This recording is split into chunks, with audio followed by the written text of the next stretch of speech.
সবাইকে অনুরোধ করছি সামনেটা যারা দাঁড়িয়ে আছে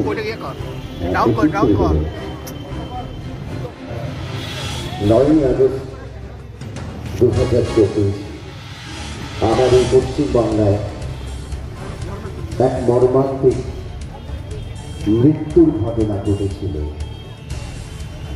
যে মৃত্যুর ঘটনায় আপামর বাঙালি শুধু নয়, সারা বিশ্বের মানুষ স্তম্ভিত হয়েছিল। আচ্ছা, আমরা দূরে দেখতে পাচ্ছি কিছু কিছু মেয়ে মশাল নিয়ে দাঁড়িয়ে আছে, সামনে কিছু লোক বসে আছে, কিছু পথচলতি মানুষও যেতে যেতে একবার উঁকি মারছে। যদি শুরুতেই একটা প্রশ্ন আমি আপনাদের দিকে ছুড়ে দিই, তোমার প্রহরী, আমি কে, তুমি কে, আমরা কে, তোমরা কে? অনুভব আর আপনার সবার ঘরের মেয়ে, একজন বাবা মা। বাবা মার কৃচ্ছ সাধনের পেছনে একটাই উদ্দেশ্য থাকে, সন্তানকে মানুষের মতো মানুষ করে সুপ্রতিষ্ঠিত করা। বলুন তো, তিলোত্তমার মায়ের কি অপরাধ ছিল? সারা জীবন সেই ধর্ষক কিন্তু আমাদের সমাজে আমার আপনার পাশে রয়েছে। তাহলে সবাই আমরা সমাজে রয়েছি, ধর্ষকও ঘুরে বেড়াচ্ছে। প্রথম লক্ষ্য হচ্ছে এই ধর্ষকদের, যারা এটা মদত দিচ্ছে তাদেরকে আমাদের থেকে বিচ্ছিন্ন করে দেওয়া। এমন প্রতিবাদ, আমার মেয়ে হচ্ছে বড়, তোমার ছেলে হচ্ছে বড়। আরে আমার মেয়ে, তোমার ছেলে, তার বাবা মাও তো বড় করছে একটা স্বপ্ন দেখে।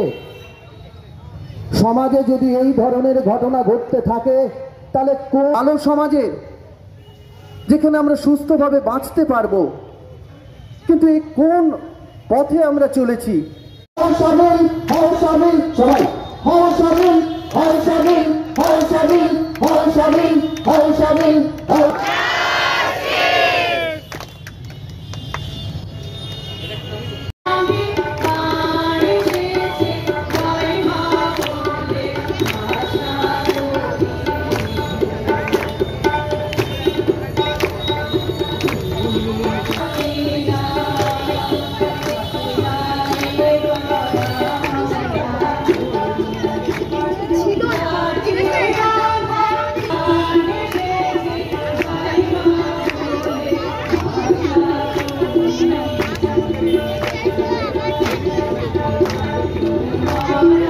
সাধারণ মানুষের একটা কোন শুনছে, আজকে আপনি যে জমায়েতটা এখানে দেখছেন, এটা কোনো এখানে আমন্ত্রিত শিল্পী না, এখানে প্রত্যেকের একটাই সত্তা, প্রত্যেকের প্রতিবাদী। এই ঘটনার বিচার চাই তারা। আজ এই সন্ধ্যাবেলা থেকে, সন্ধ্যার আগে থেকে যে প্রস্তুতি পর্ব চলেছে, সেই সময় থেকে কাল গোটা রাত আমাদের এখানে আঁকা হয়েছে। সেখানেও নারী পুরুষ সকলে মিলে সেই আঁকার কাজ করেছে। সেইটা আজকে বিকেল থেকে যে প্রস্তুতি পর্ব, এখন আমাদের যা ধারণা, তাতে যেরকমভাবে আমরা এগোচ্ছি এবং যেভাবে আমাদের সামনে বিভিন্ন মহল থেকে শিল্পীরা আসছেন, তারা নিজেদের প্রতিবাদ তাদের নাচ গান আবৃত্তির মাধ্যমে তুলে ধরার চেষ্টা করছেন। এটা চলবে, অনেকক্ষণ চলবে, শুধু আজকে বলে না, এইটা তো শুরু।